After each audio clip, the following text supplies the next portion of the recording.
That's 9,465 that I did receive. Now you know Fashionphile is bougie. How cool is that they come to your house and pick up your thing?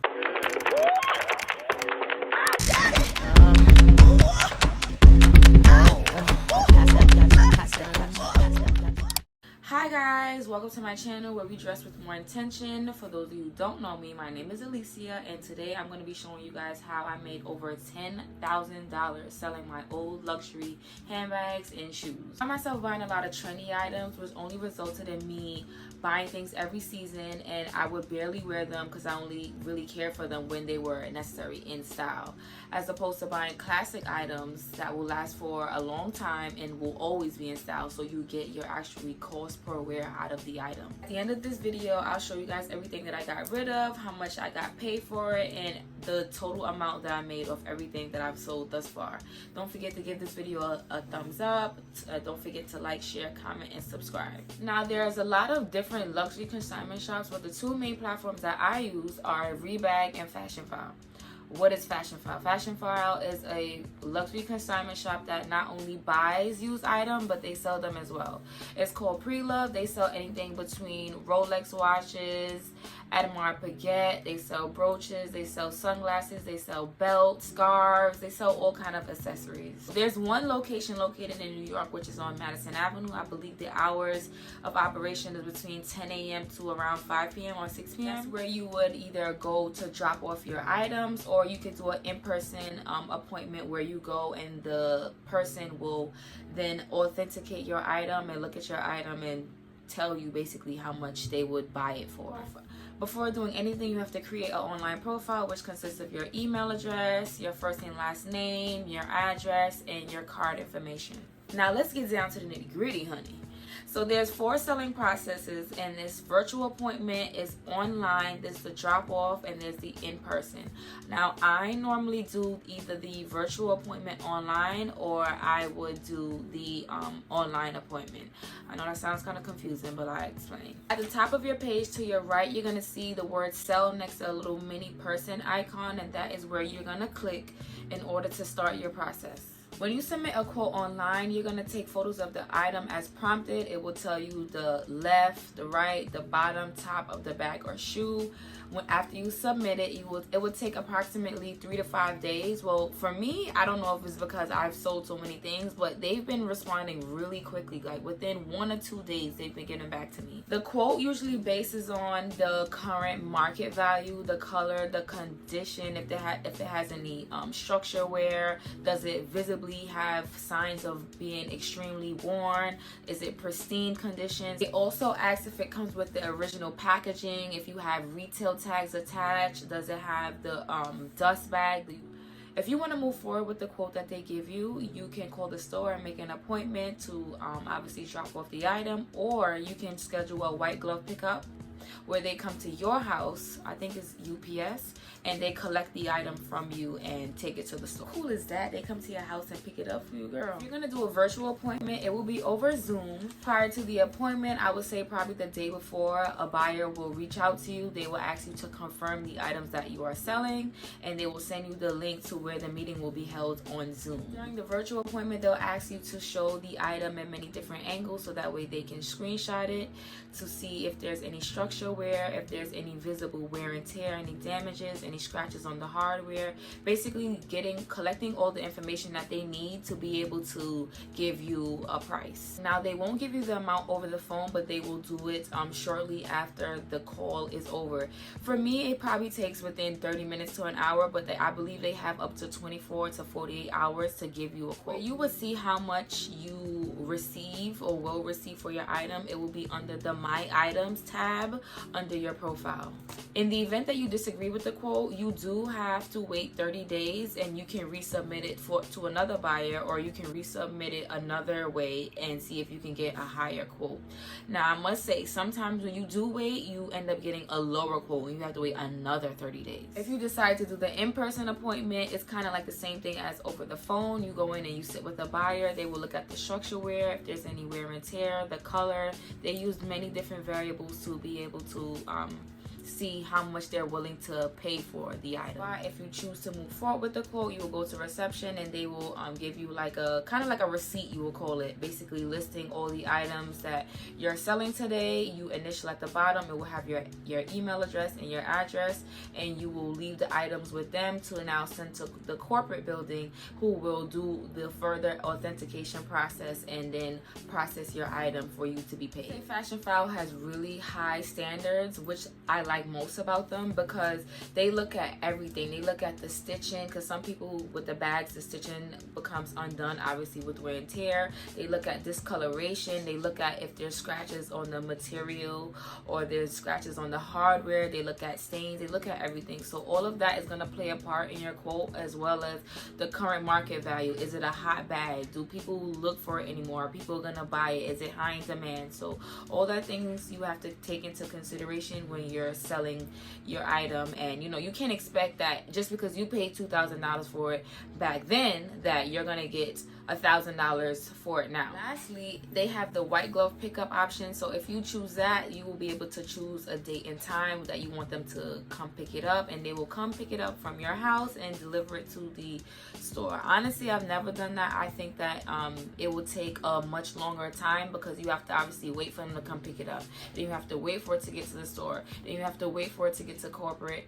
And yeah, that's just a lot. I mean, if that was work for you, maybe you have work or you have a busy schedule, they can come pick it up and you don't mind waiting, then that's fine. Now, you know Fashionphile is bougie. How cool is that they come to your house and pick up your things? You will be able to view everything in your profile under the My Items tab. You'll be able to see whether it was accepted, declined, because they do decline things based on obviously all the things that I've been talking about. As I was saying before, after I accept my quote, I go to the location on Madison Avenue. After I call them and schedule an appointment, they're very strict on the appointments. If you do a no call, no show, they're able to ban you from dropping off in person, because I think they kind of think that's like a courtesy. They're located on the second floor. They have times varying from, I believe, 11 in the morning to probably 5 in the afternoon. It's really nice. They have a little reception area. They have a lot of bags on display. They have a waiting area that you use to sit. When you go, you're gonna give them your ID. They're gonna give you like kind of like I would say a receipt. It's gonna show your email address, your address, how many things you're selling, what is the name of the items, and you have to initial your name at the bottom. After submission, it goes to the corporate office where it gets double authenticated. That's when they make sure that, you know, the item is obviously real. They check and see if there's any extra wear and tear that you did not list. And again, like I said, if you do not list things that is wrong with the item prior to them getting it in the corporate office, they may revise it and they may offer you a lower quote. After being double authenticated, you will see under the My Items tab, it will say processing. I would say give it about 2 to 3 days. After processing, it will say supplier needs a payment of such and such. That means they already started initiating the payment process. After that, you will see supplier has been paid such and such, whatever amount it is.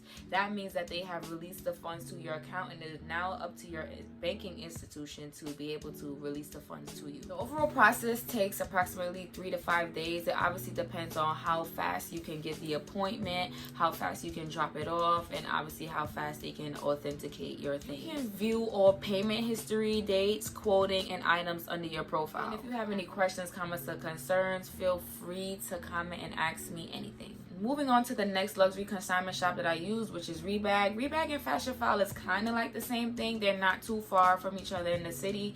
Fashionphile is on Madison Avenue. Rebag is in Columbus Circle, but I personally feel like Fashionphile is a bit more high-end. They're a bit more picky when it comes to the criteria that they use to accept or to buy luxury items. The main difference between Rebag and Fashionphile is that Rebag does not have a layaway program like Fashionphile does. So Fashionphile, when buying luxury items, you have 60 days to pay it off, so you can make a small deposit. I believe it's like 10% of the overall price that you can put a down payment, and you have 60 days to pay it off. I can make a separate video on how to buy Preloved, so I can do that another time. As far as buying, I usually bounce between Fashionphile and Rebag to see who gives me the higher quote. What I really like about Rebag is that you can get a quote without waiting for a specialist. It's called a clear quote. So the clear quote is basically like these automated questions that they ask you, and based on the information that you provide, it will give you a generated quote to all the details yourself, and it gives you a quote right away. If you accept it, depending on obviously the time that you do it, you can drop it off the same day, and within no time you will be paid. I have dropped off a bag in the morning time, and I have been paid the following day. Like, Rebag plays no games. But again, I always do both of them. I always do both sides to see who will quote me higher, because sometimes it's better to wait, because you can get 600 at Rebag and you can get 1,000 at Fashionphile. Clear quote will ask you if it comes with the original packaging, if it comes with any straps or locks that the bag originally came with, and it will ask you what condition it's in. I believe the conditions vary from excellent to very good or just good. I usually put excellent because my bags are obviously, you know, I never really worn them, so they're not really showing any signs of wear and tear. Same thing with Fashionphile. If you do not list certain things that are wrong with the item, or say for instance if you say it comes with a strap and it doesn't really come with a strap, when you drop it off in person, you will be meeting with someone, and if they view it as what is not described in the original quote that you submitted online, they will re-quote you a lower price. The difference between Rebag and Fashionphile is Fashionphile accepts a whole lot more than Rebag. Rebag is just bags, but Fashionphile is shoes, bags, accessories. The tricky thing with clear quote is that you could submit an item and you can get back a quote, but if you submit to a person, that person may quote you higher than the generated quote. So again, it really just depends on you. Sometimes I just really can't be bothered with the whole waiting, and I just get the clear quote and just drop it off and get the money within seconds. Now, I know y'all probably like, girl, we want to see what you sold and how much you made. So we gonna get into that. I have my little iPad here that I'm gonna be looking down at. So if you see me looking down, that is what I'm looking at, because I sold a whole bunch of stuff. Okay, so first I have these Louis Vuitton sneakers that I sold. They were really old. Like, I had these sneakers underneath my bed. I had no care for them. I had already worn them out. It was serving no purpose to me, and it was, I would say, old season. Some seasons ago I had these for a really long time. So when I sold them, they quoted me $300, and I was just like, okay, fine, that's whatever, because I mean, it's a low price compared to what I paid, but if I'm not utilizing them, why not just get the cash? I also sold these Balenciaga sneakers, these trainers. I don't know what I was thinking. I'm a really skinny girl. I don't like these big bloated shoes on my foot. Feels like fee 5 old thumb when I walk. So I sold them. They gave me $325, which is again really low compared to what I pay for them. This is why I stress the importance of not buying trendy items, because the value depreciates as time go on, and after you buy them and you walk out the store with them, they're no longer worth even 50% of what you paid for them. I also sold these Balenciaga trainer sneakers. Now, I had these since I was in high school. I am now a college graduate, and I had these for a really long time. They weren't even really worn like that, but because they were so old and nobody wears these anymore, they only gave me $100. Again, compared to what I bought them for, it's really low, but I wasn't wearing them, so I just got rid of them. I also sold these Christian Louboutin sneakers. Now, guys, as you can see, this went to their outlet, so that's how you know this is really old. And I never even really worn them because they were kind of uncomfortable for me, so they gave me $100 for that, and I was just like, okay, whatever. I sold these triangle duffel bags. I had 2 in the same size small, and I sold both of them, the orange and the yellow. I was not wearing them, guys. I mean, they were cute. I really loved them when I first got them, but I just found that if you're not getting your cost per wear out of the items that you have, what is the sense of having them? I literally did not even remember that I had them. They were in the closet. They were brand spanking new, especially the yellow one. I never really worn them. I probably worn them like 2-3 times, and I had them for over 5 years. So if you're not getting your cost per wear out of your items, I say sell them. For the orange, I got $6.75. I'm assuming that the yellow, maybe it would be a better chance at them selling it. That's why they gave me $700, or maybe the buyers were just different in taste. I sold my Sac du Jour Saint Laurent small bag. It was green. Now this bag is still considered a classic. It will be around probably forever. This is one of the bags that never really go out of style, but for me personally, it was a green bag. I love the color green, but I would say that I was not using it because the bag is really big. I just didn't like how it looked to my frame. I wasn't wearing it. I didn't care for it. I tried wearing it as a work bag. It doesn't close, so that defeated that purpose. And I didn't care for it. I had little to no wear and tear, so they paid me a good amount for that. That was $1,000. I sold my Givenchy Antigona. It was in a size small. It was red. I got $500. Now this bag I beat down to the ground. I wore this bag a lot. I must say I did get my cost per wear. I wasn't mad at the price that they gave me. This bag probably retails for, I would say, $2,000. I mean, $500 to $2,000 is kind of, you know, a bad ratio, but I did get my wear out of it, and I was ready to get rid of it. I recently sold these items here. I sold these Chanel lambskin sandals.